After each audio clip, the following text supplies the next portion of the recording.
listening to Season 1, Episode 10 of Vixen, a Black Beauty and Pop Culture podcast.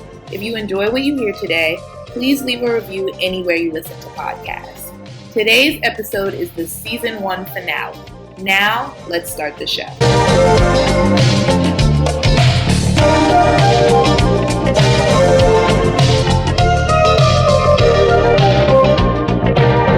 Okay, so if you guys listen to the intro or follow me on Instagram, then you know that today is the finale episode for the first season of Vixen. I can't believe that this podcast has been going strong for 10 weeks straight.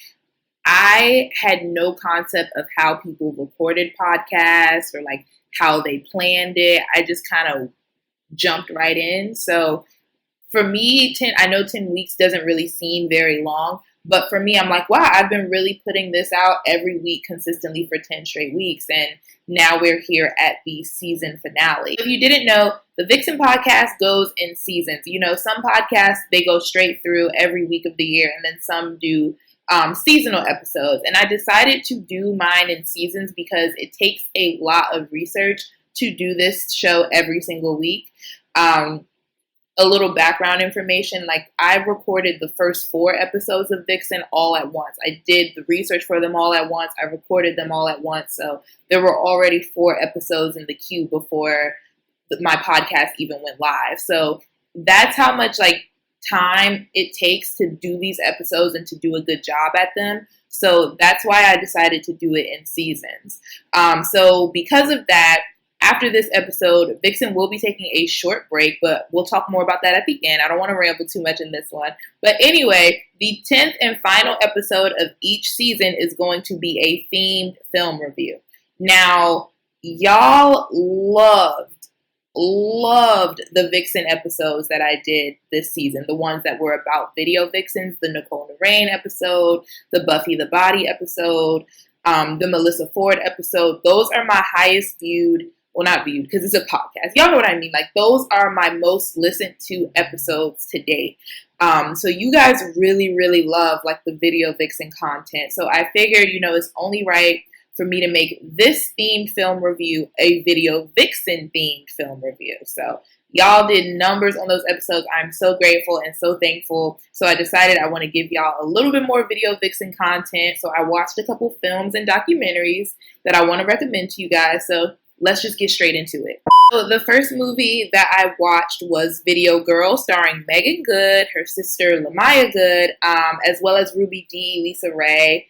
And then it had a lot of actual video vixens in it. Esther Baxter, Melissa Ford, Angel Lola Love, who goes by Lola Monroe now. Tahiri was in it, and Sulin Medeiros, as well as a couple others that I recognize, but whose names I don't know.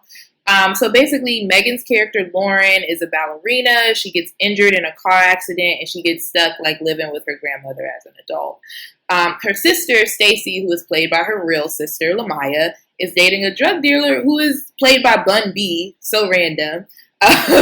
So Stacy gets, expensive cars. She's a drug dealer's girlfriend. She's spoiled. And Lauren is basically chopped liver. Lauren just works at a bookstore that Lisa Ray owns. So she goes out to the club with her sister and her sister's boyfriend, and she runs into an old ballerina friend named Chloe, who is played by not Hilary Duff.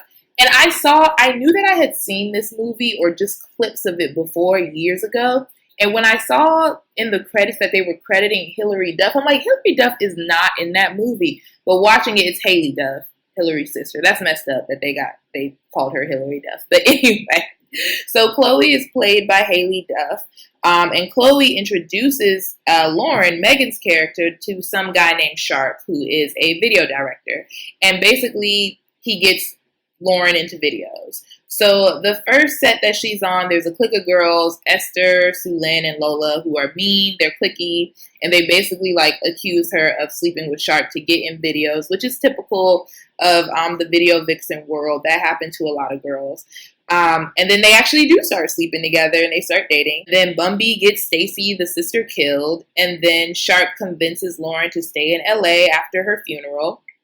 And then she starts starring in a lot of videos at this time. She becomes like the highest paid video girl. She's a socialite. She's an it girl at this point, right?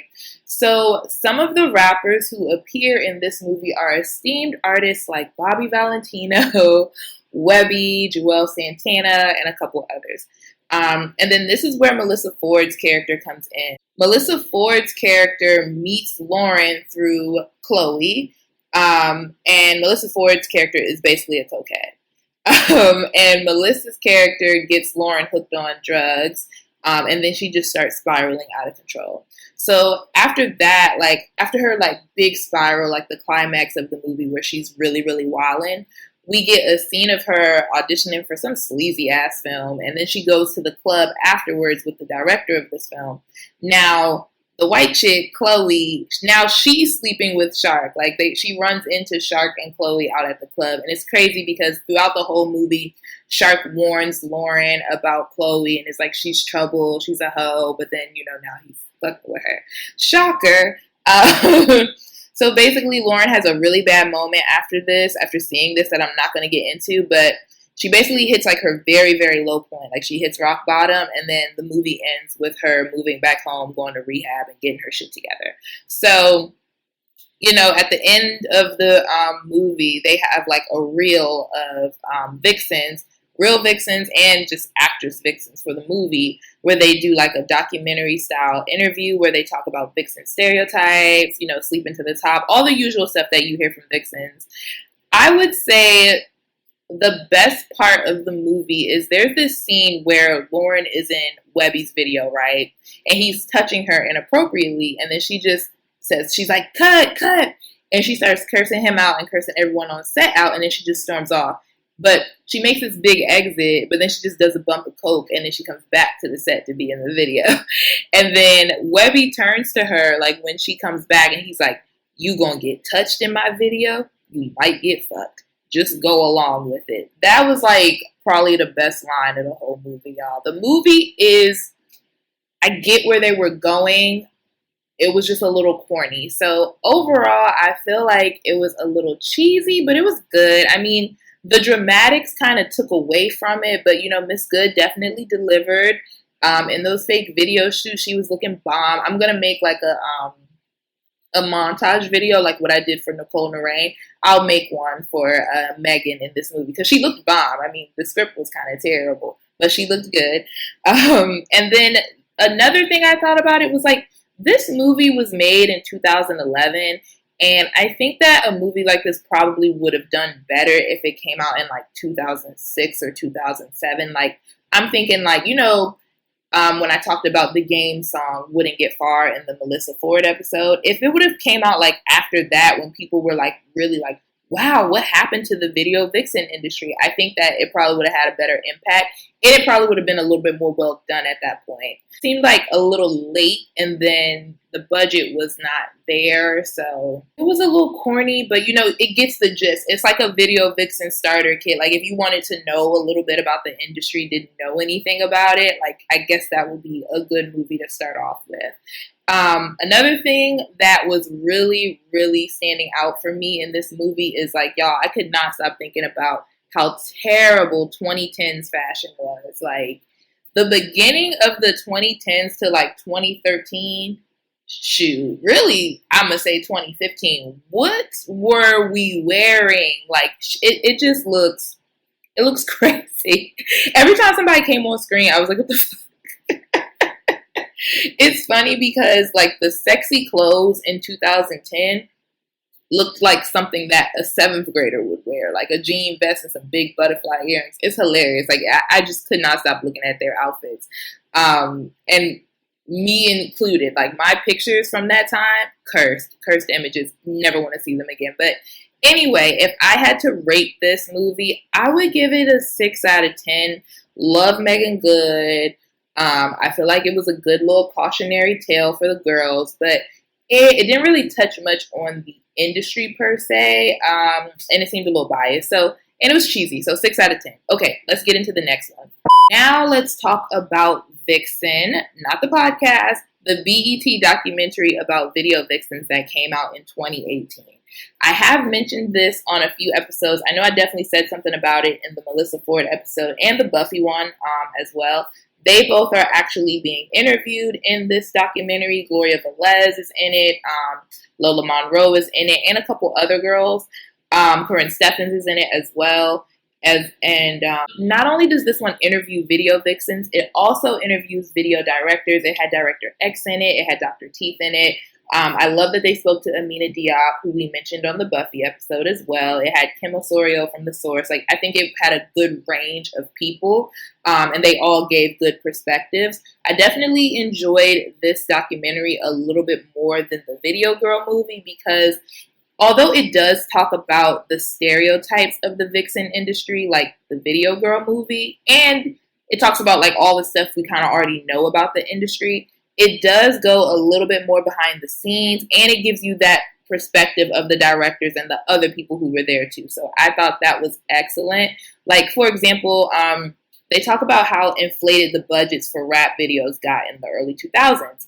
And then they show us an interview with Cisco on the set of what I'm pretty sure is the Thong Song remix video. It looks like it. He's basically saying, like, the budgets for urban artists are so big now because a lot of modern day rappers at that time are competing with pop stars, which is totally true.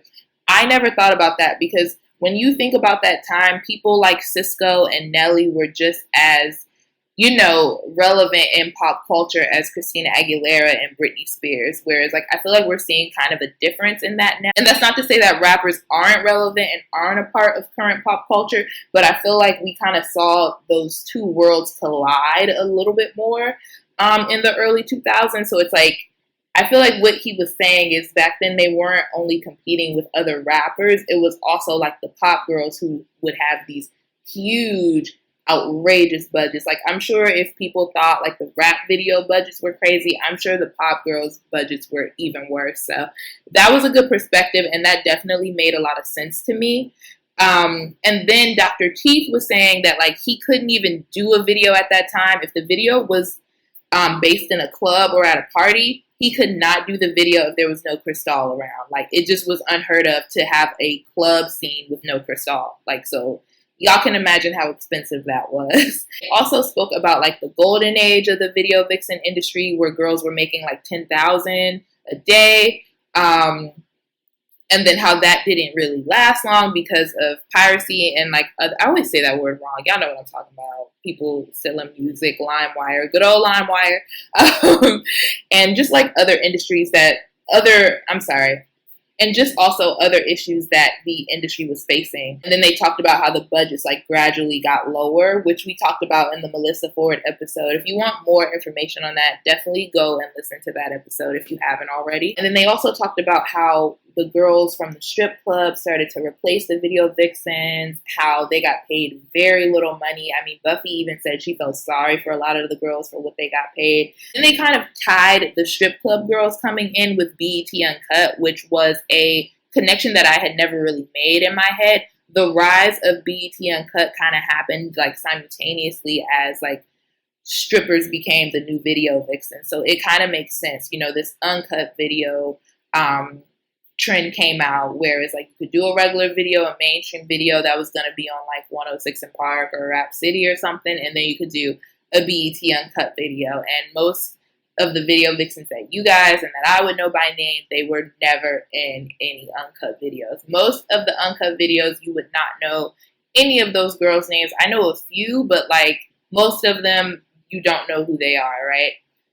Another thing that they mentioned that I thought was really interesting about the BET Uncut era was that a lot of those uncut videos were shot by reputable directors, like people we know, but they were doing them under aliases because most of them did not want to be associated with the uncut videos. I have never heard that. That's actually really interesting. And then, of course, they talk about Tip Drill, which I don't want to go too hard on because I do want to do an episode on the whole Tip Drill scandal and all of that. But yes, that's pretty much the gist of the Vixen documentary. I would definitely recommend this one. It's very short, though. I actually wasn't sure if I had watched the whole thing because it ended kind of awkwardly.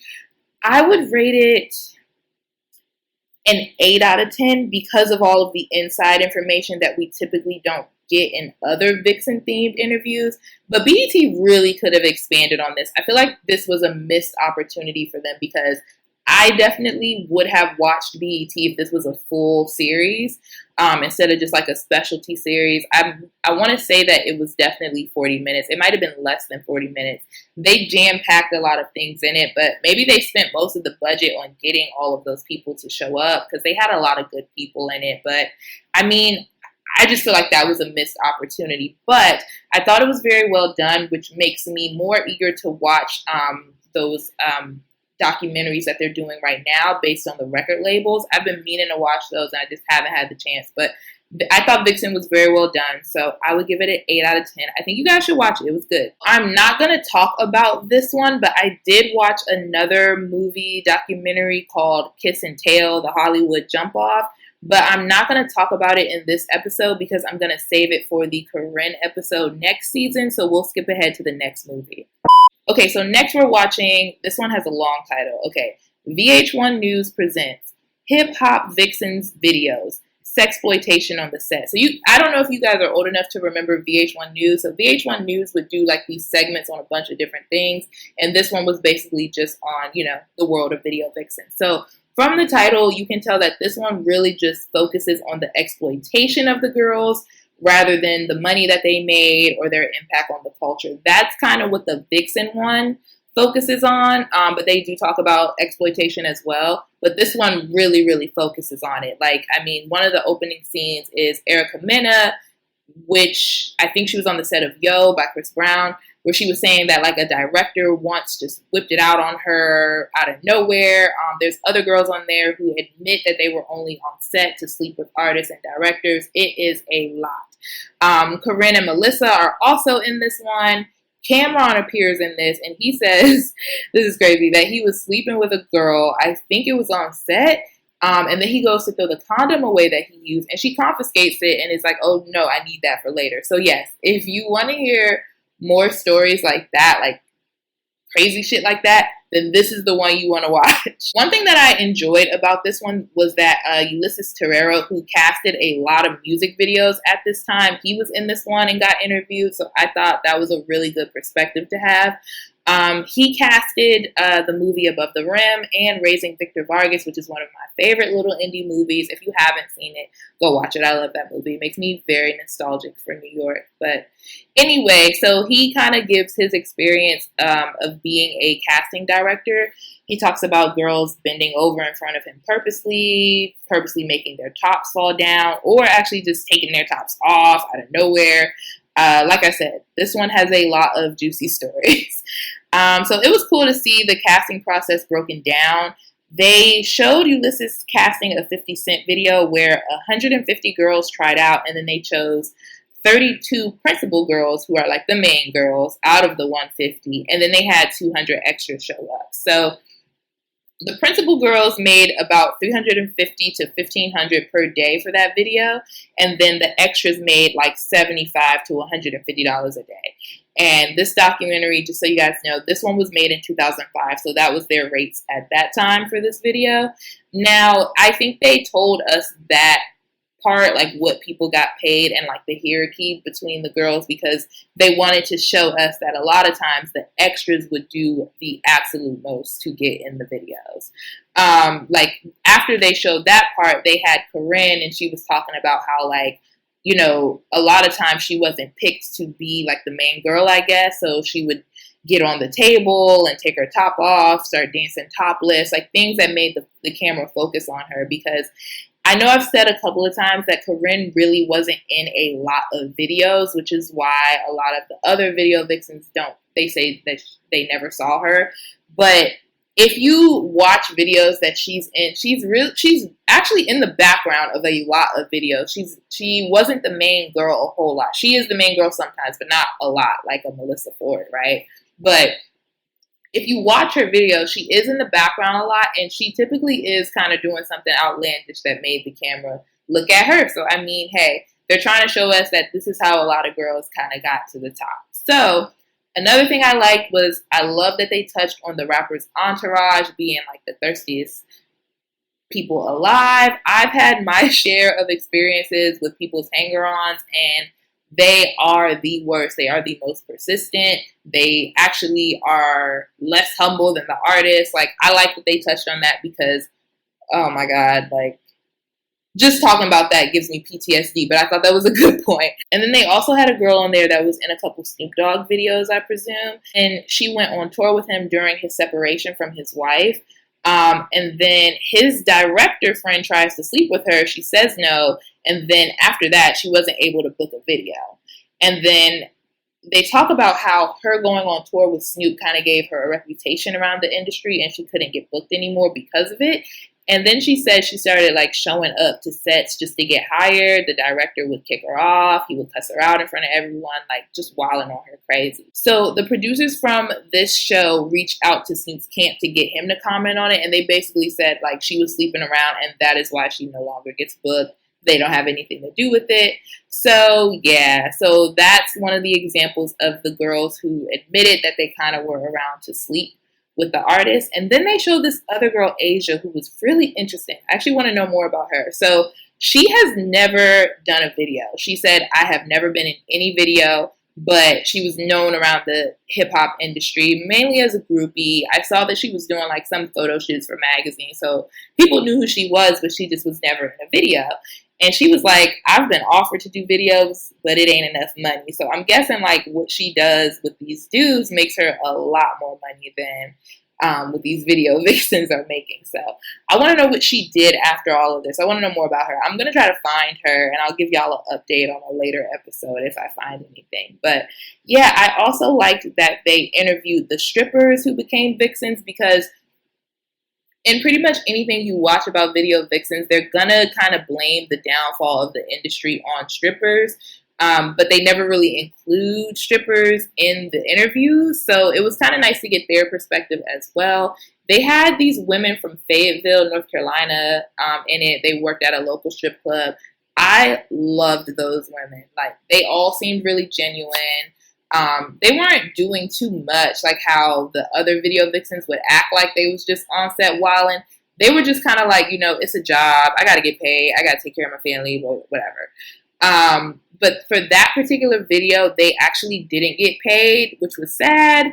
But they had stars in their eyes. They were really eager to be in the video. They felt like, you know, it was going to get them exposure. The owner of the club was in it too. He's like, I see them being in Kanye videos. I see them being in this video. So like, I don't know what happened to those women. I might look them up too. But I wonder what happened after that because they were definitely trying to break into the industry. Then they started talking about the rise of the quote-unquote conscious video girl. I think I talked about this a little bit, but I didn't expand on it in another episode. So you guys know like the rise of, you know, the neo-soul artists kind of becoming a little bit more mainstream. I guess that happened in like 2006, 2007. For example, like the video Go for Common, where it was like sexy but like tasteful, not as much like ass shaking or clubbing or anything like that. So they kind of talk about that and like that shift into video modeling. I love those videos too, but I do like seeing skimpy outfits. I'm not gonna lie. Like, I get why people are like, oh, I want to see tasteful. Like, me personally, y'all, I don't care if it's tasteful. It doesn't have to be tasteful. Not everyday classy. Like, I don't care.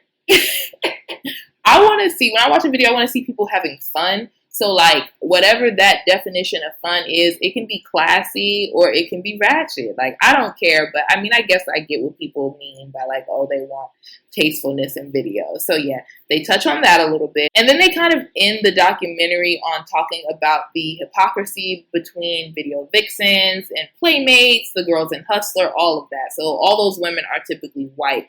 I wouldn't say that they don't get the stereotype of being a slut or a hoe, but I think like the think pieces and stuff that people were creating on video vixens, I don't know if they were necessarily doing that, you know, with Playboy and Hustler. And that might be because those had been around for so long and the video vixen industry and the respective magazines that went along with it, like King and Smooth, Black Men, all of that, those were also fairly new publications. Like I think King came out in 2005 or 2006. So these are all like very new things. So people were being a lot more judgmental. So I liked that they brought that up because, you know, they don't call women in rock and country videos video vixens. They don't get that label. They're just a girl that was in the so-and-so video. So, definitely some hypocrisy there. So overall, just like the Vixen documentary, I liked this one because of the little insider tidbits, but I did think that the topic on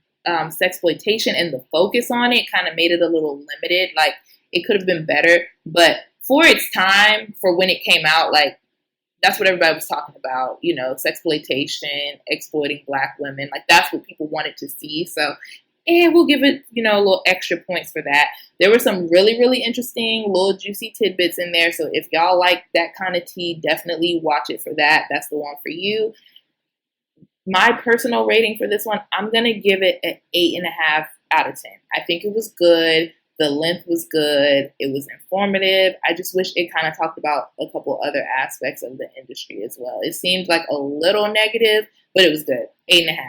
Okay, so that is the film review part of the episode. Let me know what y'all think. If you watch any of these, feel free to send me your thoughts via DM on Instagram at the Vixen Memoirs or email, which is vixenpodcast@gmail.com. So now let's get into the Q&A.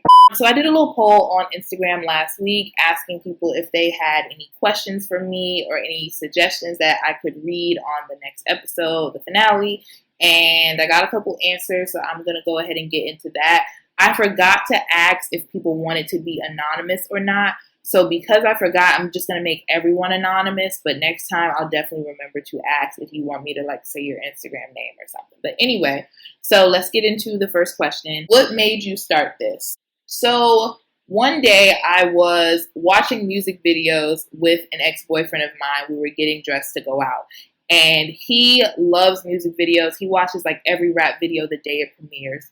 Me personally, I'm not big on new videos. I typically like older videos. So most new videos I've never seen before. So this was my first time seeing a lot of these videos. So I'm just watching them doing my makeup. And I'm like, I don't see any Black women in this. Then I'm like, what the hell? And these are rap videos by Black men. And I'm like, where are the Black women? So then I start trying to count how many I'm seeing in every video. And I'm either seeing 0 or 5 at the most. And I'm like, this is crazy. Then a song that is so Black, the song is very Black. It's I'm not going to say what song it is, but it's a Southern Black artist featuring a Southern Black singer sampling a 70s funk song. So it's the Blackest song you ever want to hear for real. And there's no Black women in it. And I'm like, now this is nuts. To make a song like this with no Black women, now you're taking it a little too far. So seeing that just made me think about my niece and my little cousins that are 17, 18, up to 21 and 22. And just thinking about the fact that they've had to watch pretty much their whole childhood, the artists that they love, not show any love towards Black women in their videos, not see themselves represented in their videos. And I think about my childhood where I was constantly represented in the videos I love. And you didn't really see a change in that for real until 2011, 2012. And I was basically grown by then. So I grew up seeing a lot of examples of women who looked like me, who I could aspire to be like and to look like. And I just feel like the younger generation, Gen Z, they don't get to experience that because their favorite artists are colorists. I'm not saying that artists in my time weren't, but you saw Black women in videos, now it's just ridiculous. So I wanted to give Black women a chance to be nostalgic if you remember what the women looked like at this time, or give women, younger girls who have never seen women that looked like them in videos a place for inspiration, to see themselves as beautiful, even if this video was shot damn near 10 years ago. I wanted to give girls that kind of representation through my page. So I started off doing, posting the video stills, the ones that I post every single day. And then as I got more consistent with it and doing them every single day and sourcing every single week, I was like, posting images really just isn't enough, people want to know who these girls are, because people would always ask me, who is this? Who is this? Do you know who this girl is in this video? And like, people want to know these women's stories, you know? They don't want to just see the photos and save them. So not only should I be posting their photos, I need to also be telling their stories, or at least what I can find on their stories. So it started off just me, you know, sourcing video stills and posting them, taking them myself and posting them. And then it turned into this podcast. That's how I got the idea, just from, you know, not seeing Black women represented in today's videos. So if you like my content, I'm very, very happy. If it's ever like kind of inspired you, like you got a beauty tip, or like you saw someone who looked like you, that definitely means a lot to me, because I love to scroll the Vixen Memoirs page, even though I posted all of it and found all of it.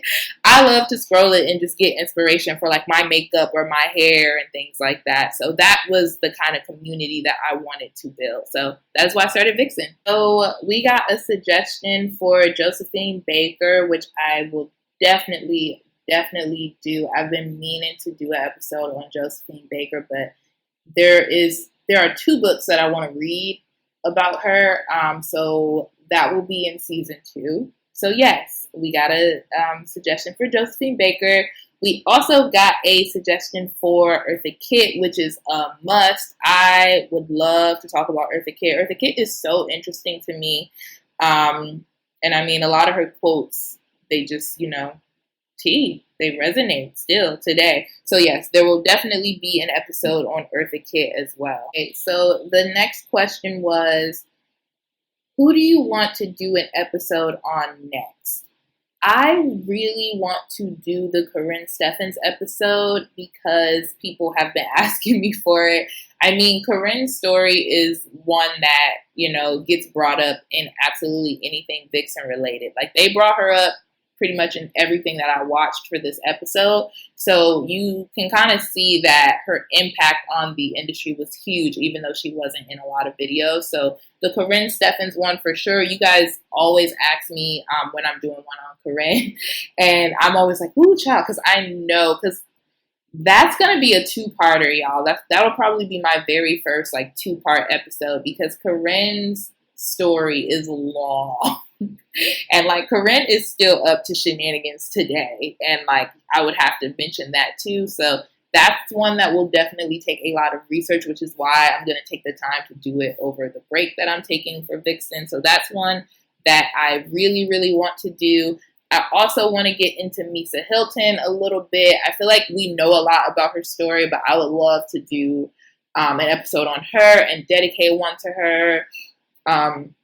Kimora Lee, for sure. I love her. And then I also want to do more video vixens, not only because you guys really like those episodes, but also because those are the ones that make me really proud when I do those, because those stories are not ones that are typically heard. Like, there are other people I've done episodes on that I'm sure there are other podcasts that have done episodes on. You know, like, you can go listen to another episode about, like, you know, Lola Falana, right? But I feel like the video vixens, that's one that is not being told, you know, like, that is a kind of one-of-a-kind episode. So I am always really proud of those episodes. So I definitely want to do a couple more.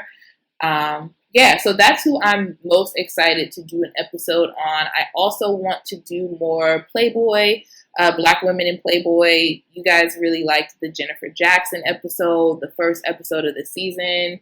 It feels like I did that so long ago, y'all. Like, so long ago. Really enjoyed the research of that episode. I like Playboy. Playboy is very interesting just as a brand.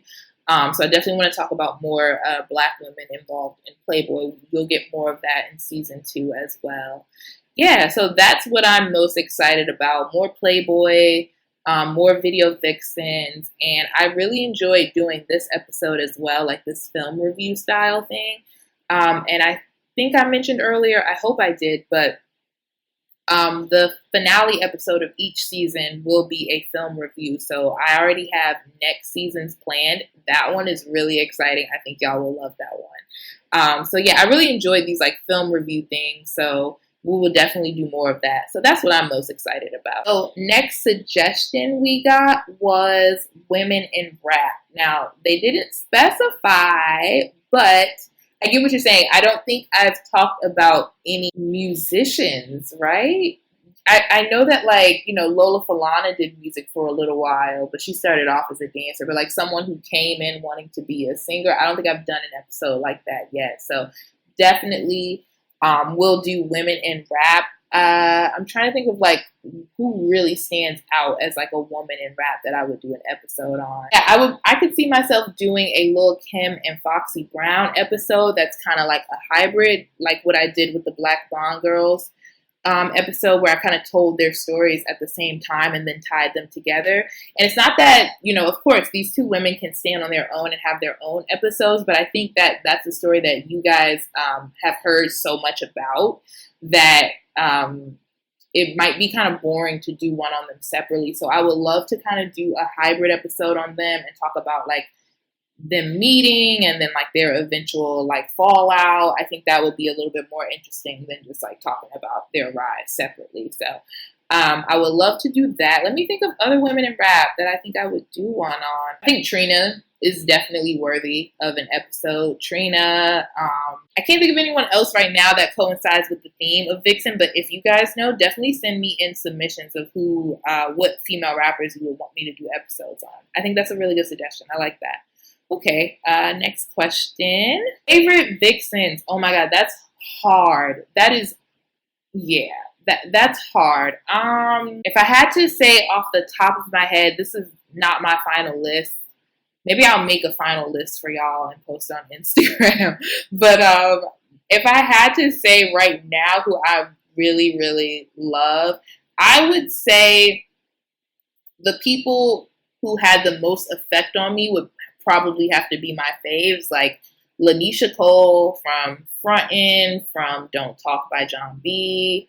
She was in the Danger video. Lanisha Cole. I love Sincerely Ward. Sincerely Ward's look is so unique to me. Like, her eyes, oh my God, she's unreal. She's still beautiful today. And then I would say Pasha DeMattis. I feel like a lot of people don't talk about her a lot because in her heyday, when she was in videos, she was like, I think she was underage in a couple of her videos before she turned 18. So I feel like people kind of stray away from talking about her. But I post her a lot on the Vixen memoirs because she's one of the most memorable people that I saw in my childhood. So I post her a lot. So definitely Pasha. Notice all these people are, you know, chocolate girls. So that's why I kind of, like, you know, have a soft spot for her. Not that I don't love the other girls, but, you know. And then who else? Like, I love Talani Rapdig. She is now married to RZA from Wu-Tang. But yes, I love her. I think she looks great in, like, every video she's in. She's just beautiful, you know. And then I love Terrell Hicks from Belly and A Bronx Tale as well. Somebody asked me if I would do an episode on her too. I will. I definitely will. But yeah, those are probably my favorite Vixens right now. There's so many I love. That's a hard question. I love Esther Baxter. Esther Baxter's beautiful and seems really sweet. Of course, we love Buffy in this house. We stan Buffy. Yeah, you know, we love the dolls. Yeah, so that's a hard question. I feel like that my answer to that would change every month, but yeah. Okay, so this is the last question. Will you do more people from earlier eras? I'm not sure what this person meant by earlier eras, but what I think you mean is like the 1920s to like 1950s. I don't think I have done one that took place then. I think the earliest episode I've done so far is like the mid 60s with Jennifer Jackson. That was like the earliest one. But yes, I definitely want to get into that era. On Saturdays, I don't know if you guys have noticed, if you follow the Vixen memoirs on Saturdays, I post like people from like the 60s and before. That's kind of like the theme of my Saturday posting.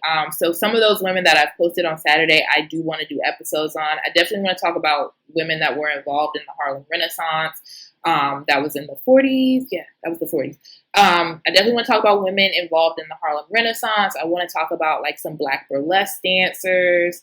So we will definitely go a little bit further back for sure. This first season was kind of 2000s heavy, but we will definitely take it back a couple times in next season. I hope that's what you meant. Like, what era did you mean? Because that's as far back as I feel like anybody could really go, you know, like, yeah, because Josephine was in the 1920s. I hope you didn't mean like the 1800s, because who would I talk about? No, I'm pretty sure you meant like Harlem Renaissance vibes. Yeah, that's definitely coming. I got that. Oh, another thing that I meant to add to the person who asked which subjects do I want to talk about next, I want to talk about some dance hall queens. I don't know a lot about the queens of the dance hall, but I've been doing a little bit of research here and there during my downtime, and it's up. I want to do some episodes on some dance hall queens. So my Caribbean people, my Jamaican girls, my Jamaican listeners, if y'all have any like dance hall queens that y'all can hit me to, like the people you would most want to hear an episode on, please send them. Like, that's something I really want to do. I forgot to add that. Sorry. Okay. Q&A done. All right. Next segment of the episode. Ooh, okay. I'm looking at the time I'm recording, and this looks like it's going to be a long one. So, you guys, if I sound really hyper while I'm recording this, I'm sorry. I don't know why I'm hyper, because it's 3:45 in the morning where I am, and I'm probably going to get a good 2 or 3 hours of sleep, but that is okay because I have a 5-hour flight later in the day today, so I will get all my sleep on that.